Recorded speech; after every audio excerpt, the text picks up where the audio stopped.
Hello, ma'ams and sirs, and thank you for tuning in to Classic Wrestling Reminiscing.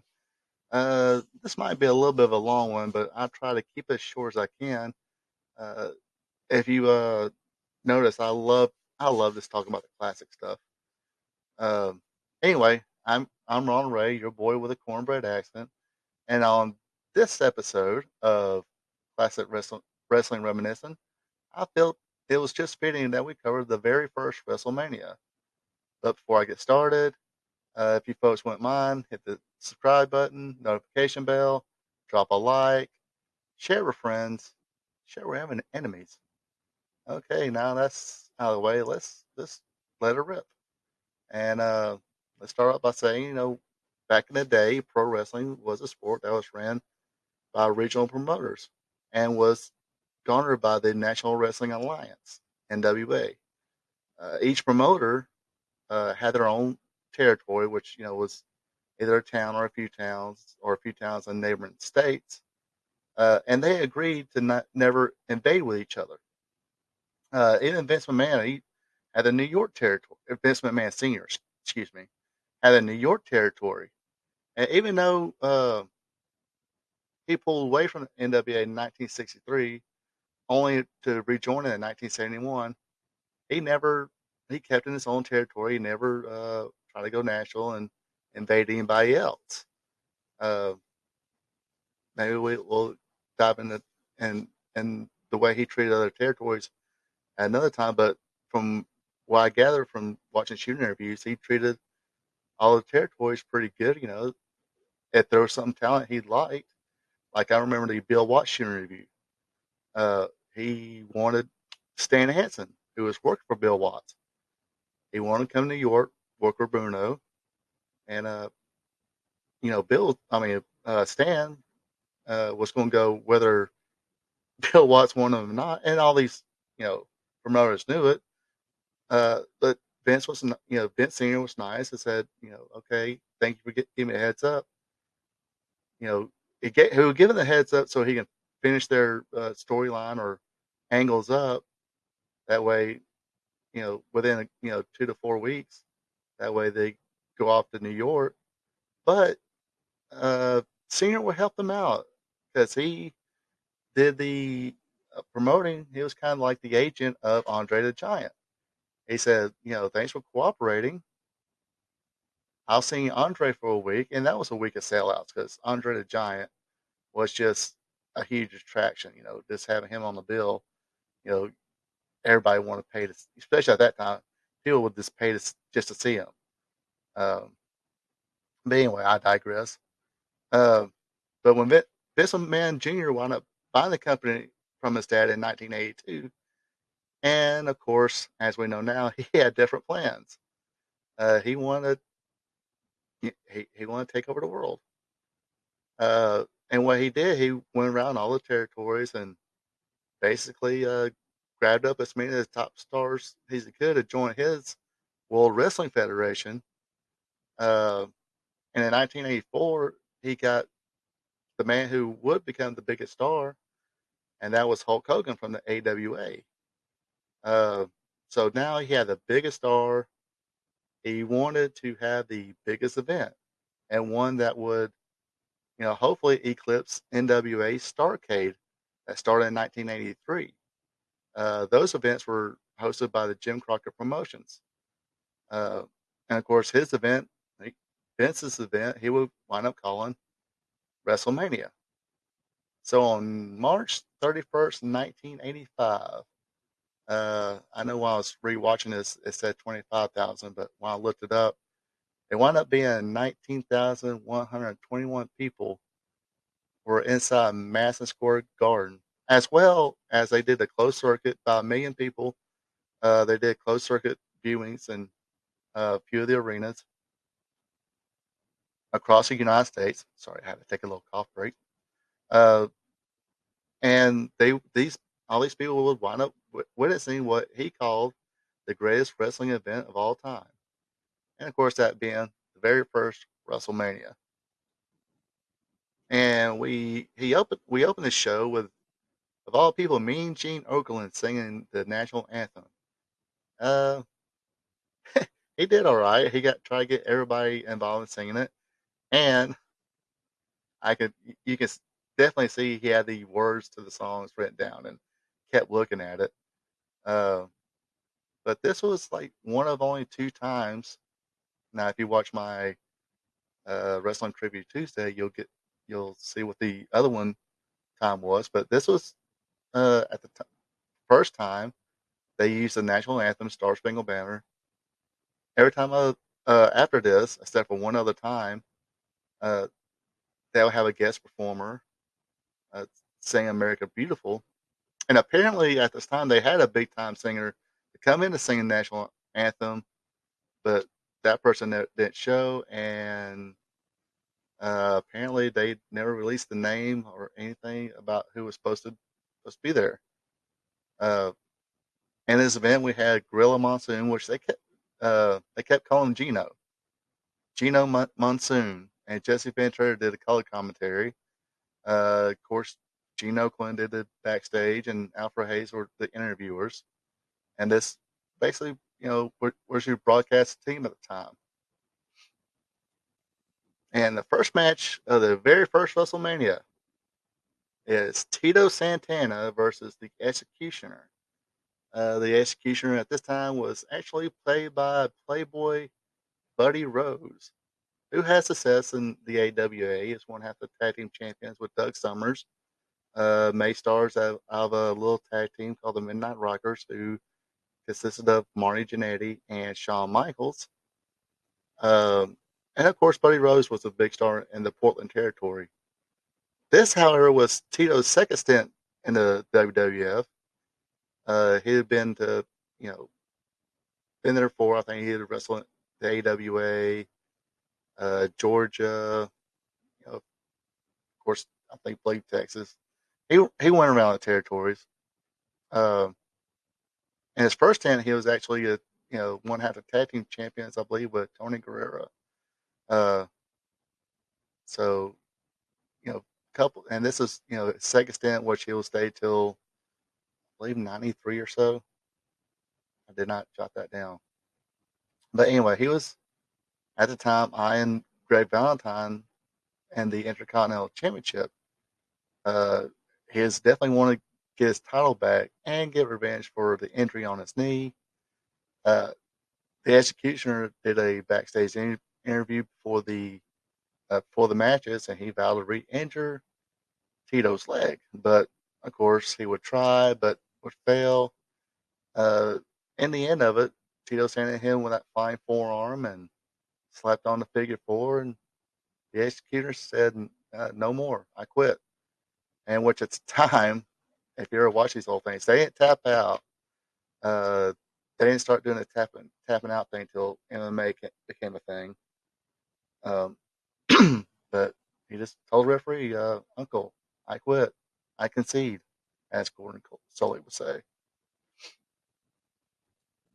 Next, we had King Kong Bundy, uh, managed by Jimmy Hart, which was fitting since Jimmy Hart managed him in the Memphis territory. And of course, Jimmy Hart and Memphis was like the number one heel. He had interchangeable parts, and the Jimmy Hart family, yada yada yada. Um,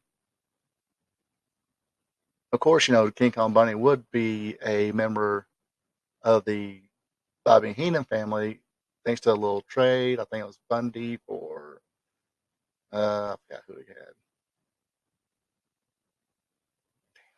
I think they'll come to me later. But anyway, they would make a trade. Heenan got Bundy, and uh, I think it was Adrian Adonis. Jimmy Hart would get Adrian Adonis. But anyway, Bundy don't get paid by the hour. Made short work of the popular enhancement talent, SD Special Delivery Jones. Uh, the commentators say it was like 9 seconds, but it really was around like 17 seconds. Uh, an avalanche in the corner, laid him out in the ring, hit another avalanche splash. Uh, like I said, it was 17 seconds, which would be the record until WrestleMania 24, and that's when Kane beat Chavo Guerrero Jr. in about 9 seconds. Then that would get beat at WrestleMania 32 when The Rock would defeat Eric Rowan. So hey, there's just some trivia right there. Your life is better, Dave. I'm sure. Just kidding. The following match was Ricky Steamboat against Maniac Bat Born. They actually called him Maniac Bat Born with his dyed blonde hair. Not sure. It's uh, definitely was after Georgia. I think Georgia was like '83, so he probably I will probably remember it later. But Ricky Steamboat, this is before he did the whole dragon karate gimmick, and they would do references, you know, Gino or Gorilla Monsoon would make references to him using the martial arts. But as I'm saying, as I said before, he wasn't using the karate gimmick quite yet. Uh, it was just plain old Ricky Steamboat, and he was pretty much fresh off the Mid Atlantic Jim Crocker Promotions run. Um, and of course, right here, he just displayed why he was considered one of the best babyface wrestlers of all time. Uh, Shined early, sold, didn't die, and gave it up to Matt Bourne because I believe this is probably one of those matches designed to really showcase Steamboat, but not a total squash match. Uh, Steamboat would nail a beautiful flying cross body block for the 1, 2, 3. That's one thing you don't see nowadays. Is they'll do that big high cross body block from the top rope, then you know float off, stand back up, and cheer. They won't actually land it, hook the leg, try and get a victory. But at the time, this was his finisher. I think it was pretty much his finisher for at least from now until he retired. I think it was in Jim Crockett Promotions. He used it as a finisher. And of course, a lot of time there, he was partners with Jay Youngblood, which pretty good tag team at the time. But yeah, Steamboat would definitely would get the victory here. And next up, we have a match between David San Martino and Brutus Beefcake. David San Martino had his dad Bruno San Martino in his corner, while Brutus Beefcake would have Johnny Valiant in his corner. And of course, Johnny Valiant was a member of the famous Valiant Brothers, having 2 runs as a co-holder of the WWF Tag Team Championship. One time with Jimmy Valiant, yes, Jimmy Boogie Woogie Man Valiant, and the other reign was with his other brother, Jerry Valiant. Uh, and it just seemed like a bit here. This was basically a couple familiar faces, popular names given to these 2 young up and comers to get a little rub. Uh, of course, it really didn't help David Sammartino much because his career didn't exactly take off after this. And granted, I mean, it was probably hard to follow, somebody like Bruno who was beloved at this time, and even back then. I do remember David, who has slimmed down a lot from this, got toned up real good, and he was wrestling for a indie promotion in Georgia called Southern Championship Wrestling from Georgia. And he became the top champion there. But other than that, I think he had a cup of coffee in WCW, and like I said, his career didn't quite get a jump. On the other hand, uh, Bruce Beefcake will become one half of the WWF Tag Champions with Greg Valentine. Then he will break away from Valentine and Johnny Valiant, became a babyface, became Bruce the Barber Beefcake. Used that gimmick, and hey, it worked great for him. Guy was over.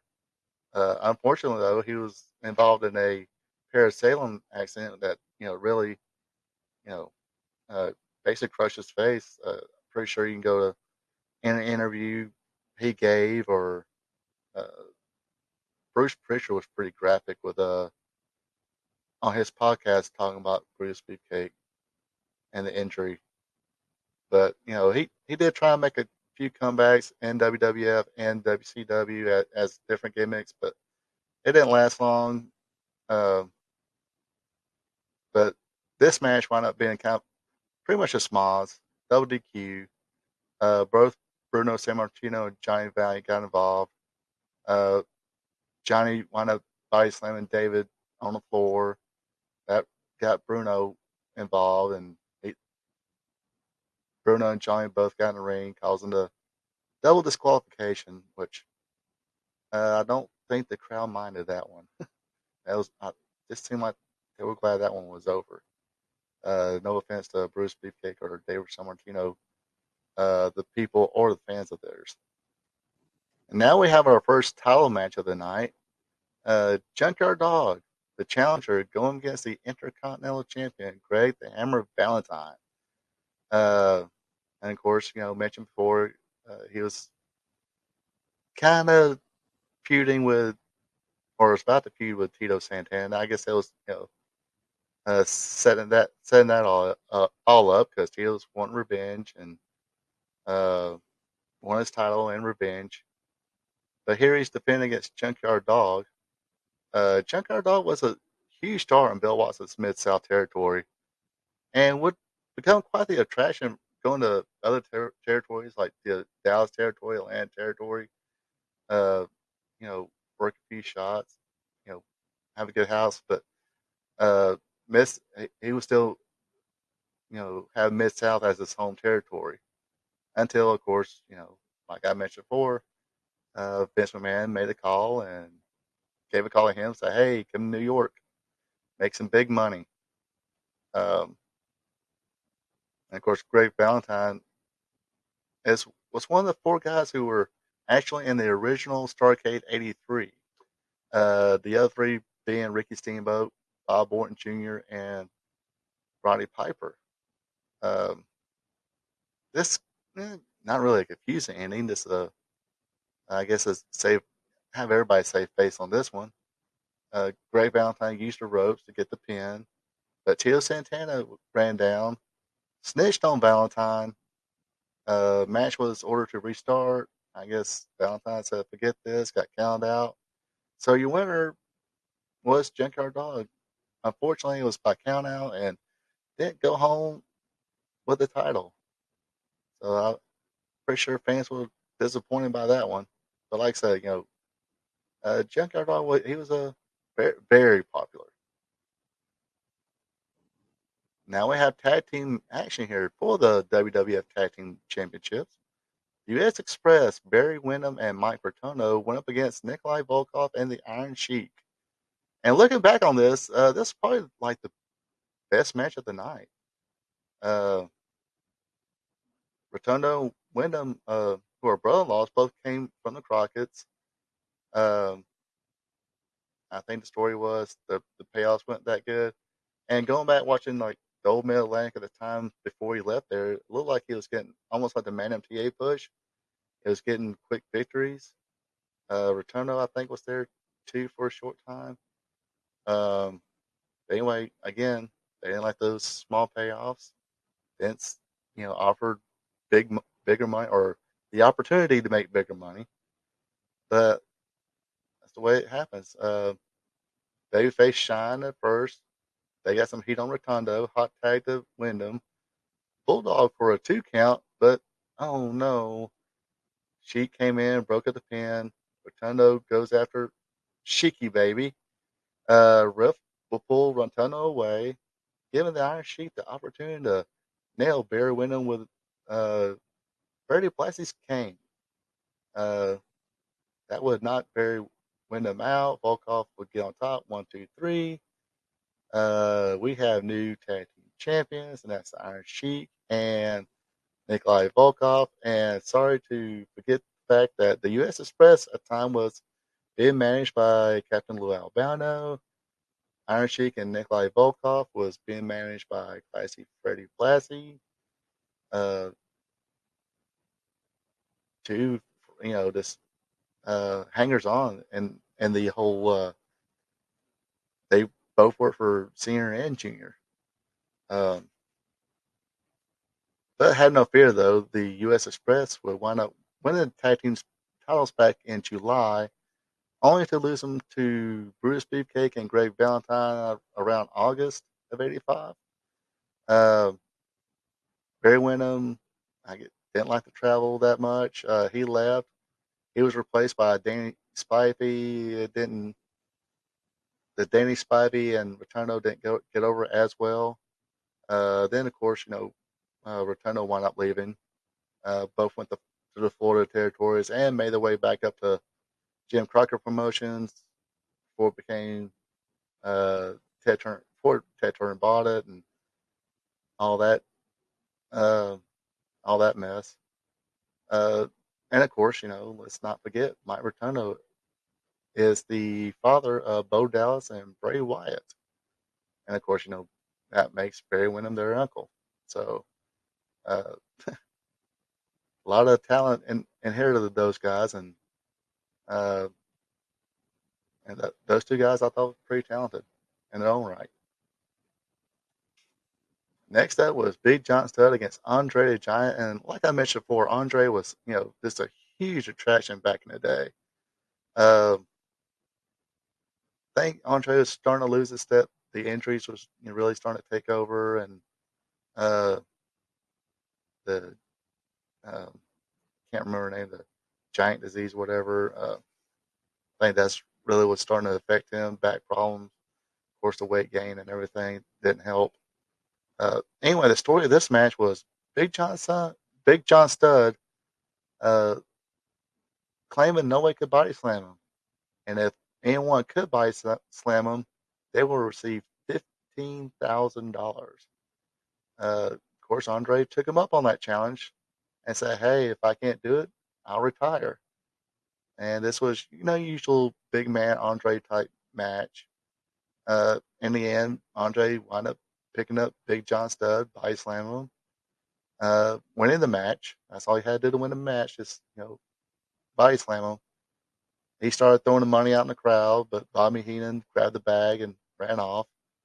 Uh, this feud would continue, of course. Studd would wind up tagging with King Kong Bundy, as I mentioned before, the trade. Hogan would Andre would team up with Hulk Hogan. Uh, I think I read that later on it's like handicap matches with Dento against Andre. And later on, this threesome came in called the Machines. You know, Big Machine, Super Machine, and Giant Machine came in. Uh, they would feud with the Heenan family, namely Big John Studd and King Kong Bunny. Not quite sure who the Machines were.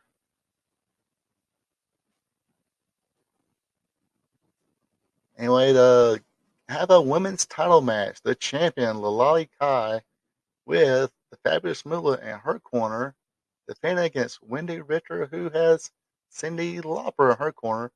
And of course, this is part of the whole big rock and wrestling connection that was going on. And this was one of the matches that was set up by a couple MTV specials. Yes, they had before Wrestling Society X. They had the WWF couple specials on MTV. The first one being the Brawl to End It All, which had Wendy Richter defeat Fabulous Moolah, who at the time was managed by Captain Lou, and of course shortly after that he went babyface. Uh, Speaking of Captain Lou, I think everybody should knows by now that at that time he appeared in a couple of her videos, namely "Girls Want to Have Fun." Um, the other event was titled "World War to Settle the Score," and this time with Lolly Kai, thanks to you know Moolah, who was managing her, won the women's title from Wendy Richter. Uh, so here's the rematch, uh, in which we had Richter shine. Then Kai got heat after some interference from Moolah. Moolah and Lopper got into it a little bit, uh, not too bad. Uh, the Lion Kai went for a flying body press, but the momentum helped Richter reverse it, and that's how she got the pin, reclaiming the World Women's Champion of the WWF. Oops. Of course, the fans were cheering, celebrating as the song "Girls Want to Have." Sorry, I was watching this on Peacock. They had some generic crap on there. Don't worry, I will rant about that later. Uh, anyway, Wendy Richter wound up keeping the title till late 1985, and what's been called one of the original screw jobs. They had a masked female wrestler come in called Lady Spider.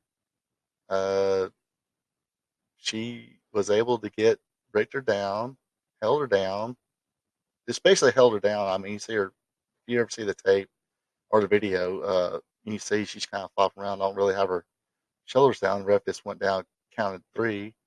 And of course, it had been Screwjob was unplanned. I think it's something about money. Uh, Wendy Richter wound up leaving after that. Of course, Moolah stayed and was champion for about two more years until she was defeated by Sherry Martel. And of course, it's almost time for your main event, and that's when they broke out all the celebrities. Uh, Billy Martin came out. He was the legendary manager of the New York Yankees. He was the guest ring announcer. Uh, Liberace with the Roxette dancers. He was or they were the guest timekeepers. And of course, Muhammad Ali was the guest. I guess you can call him. I guess today we'll be calling him outside enforcer referee. Basically, stayed outside. Pat Patterson served as the main inside referee for this one. And of course, your main event was Hulk Hogan and Mr. T going against Rowdy Roddy Piper and Mr. Wonderful Paul Orndorff. Of course, you know the Rocky Three co-stars, Hulk Hogan and Mr. T, was uh, seconded by Jimmy Snuka. Roddy Piper and Paul Orndorff had Bob Orton Jr. in their corner. Um, and Rocky Three pretty much helped both their careers. Uh, Hogan, who was kind of becoming a big star, but after the movie, it definitely helped him get over the hump and become a mainstream star. Uh, and of course, Mr. T, after Rocky Three, he became the star of the TV series The A Team. He also had a cartoon, action figures, cereal with his name on it. You name it, he had it. Uh, and I believe Piper Orange's last territory was Crockett as well. Orndorff was the star in Florida, Georgia, Mid South. Uh, anyway, they do a little I guess do do. Here I want here it's supposed to be I guess Hogan Orndorff to start, but Piper said he wanted to start, so Orndorff tagged in Piper, and uh, Piper seemed to want Mr. T in, and Mr. T wanted to get in, so Hogan tagged in T, and they started off. Um,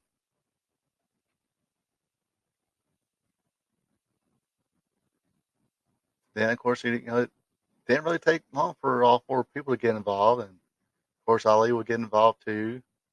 Piper and Orndorff got some heat on Hogan until Hogan didn't really do the Hulking out thing, uh, but was able to tag in T. He came in a little hot, then they put a little heat on him as much as they could. He kind of seemed like he wanted to fight around on that one. Um, at the end, Orton came in but was cut off by Snuka. Uh, and as Snuka was being escorted out, uh, Paul Orndorff had Hulk Hogan and full Nelson set up for Piper to hit him, but as Piper was going in, Mr. T cut Piper off.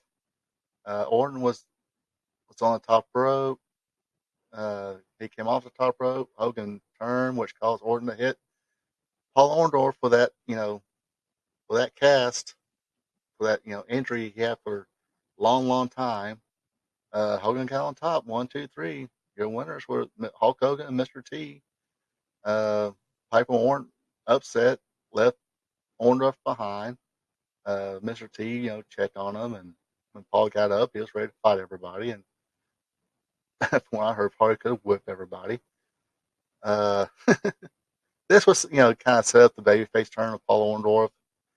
Uh, Afterwards, Mr. T would return in WrestleMania 2. Hulk Hogan, of course, became one of the biggest stars in wrestling, nationwide, too, on top of that. Uh, but not quite sure how true it is. I watched a documentary once, and according to that documentary, uh, Vince had originally picked Jimmy Snuka, who became a babyface, was around 1982, hugely popular, especially in the Garden, selling out the Garden. Uh, and so Snuka was kind of picked to be the be the guy, pretty much. Uh, Unfortunately, that got cut. Well, I won't say unfortunately, but it got cut off by the tragic death of Nancy Argentina. Um, and you can almost tell Snookin didn't like this being a first big wrestling event to go nationwide, and he's just having to play corner man. And uh, I think he left in late 1985 as well. The AWA, Japan, and all that good stuff. Like I said before, we didn't really get to see the Hulk Hogan Hulk out comeback. Uh, I did notice they kept calling him the Incredible. They call him the Incredible Hulk Hogan when he's coming out, and I I know they had to quit doing that because Marvel Comics got some lawyers involved and told them, hey, you can't do that anymore. And if I was to guess, man, I guess this is when Linda McMahon started really learning everything she could uh, to learn about trademark and copyright laws, which would see, which would later on, during the years, I guess that's one of the reasons when wrestlers did come in, they would get either get nicknames added or brand new names, like Ted DiBiase. Uh, they started calling him the Million Dollar Man, Ted DiBiase, and some of the things they would publish, like games and stuff like that, they would just say $1 million Man, because of course Ted DiBiase owns his own name. Um, but then uh, Dirty White Boy Tony Anthony, I guess, early '90s became TL Hopper. Uh, Big Bo Rogers came in as a big boss man, had the gimmick and everything. I guess this is also the reason why they had to start using like in-house produced music as entrance music for some of the stars. Starting with the wrestling album, which had of course uh, "Eat My Cakes" and for JYD, uh, "Real American," which is originally for the U.S. Express, but wound up being used for Hogan. Think it, you know, think it'd be look strange now to see the U.S. Express Barry Windham, Mike Rotunda use that instead of Hulk Hogan. Uh, but they would use their own music instead of using uh, basically mainstream music from like you would hear on the radio, which brings me to my little pet peeve about watching old material on the at the time WWE Network, and now on it basically switched over to the Peacock. Uh, if memory serves me correctly, at WrestleMania 1, Junkyard Dog was still using Another One Bites the Dust by Queen. The U.S. Express were using Bruce Springsteen's Born in USA. And of course, Hulk Hogan was using Eye of the Tiger by Survivor, which was the theme also for Rocky 3. Uh, and of course, I mentioned before that, Winnie Richter was using Girls Just Want to Have Fun, which was performed by Cyndi Lauper, who's still in the video, still in the footage, but they just don't use the song. I think the beginning of it, they used Phil Collins, like an instrumental version of Phil Collins' "Easy Lover," and the end credits they used the theme from Beverly Hills Cop, or that same. I'm not gonna try to do it. It's not a song. It's just like an instrumental piece. Basically the same little whatever you heard throughout the Beverly Hills Cop movie. But now you sit there and watch on the Peacock, uh, and before that the network. They will use some very crappy, uh, generic music that's poorly edited in. Um, I'm sitting there thinking, it's like, can't whoever call the artist up, say, hey, look, these songs were used as entrance themes by some of these wrestlers, sometimes, you know, for years. Uh, anyway, we can get like some kind of deal where, we don't have to pay out of the ass uh, and we ain't got to do this generic music crap that makes everything look totally out of place. Uh, or at least have your in-house musicians do something that's uh, a close copy of it, maybe, but so it won't seem totally out of place. I mean, seriously, go go look up some old World Championship Wrestling when when it was in the studio and Jimmy Valiant came out. His music was Boy from New York City, and see if you can find like an old footage and try and watch now with that piano crap that they use for him now. It's so bad, so bad. Like I said, sorry I had to spend a little too much time ranting about that. But yes, this was the first WrestleMania.